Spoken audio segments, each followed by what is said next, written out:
Сәлем достар, біз бүгін ауызда еритін ерекше қауынның варенье жасайтын боламыз.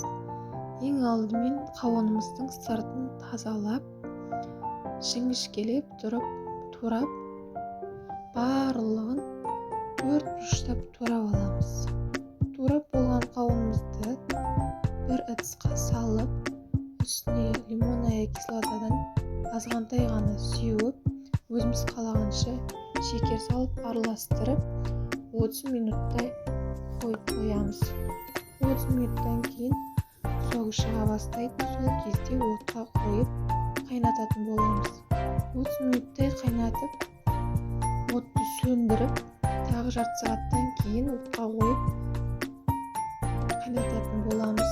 Осындай сап-сары болып шыққан кезде біздің вареньеміз дайын болады. Міне біздің вареньеміз дайын болды. Осындай ауызда еритін ерекше варенье.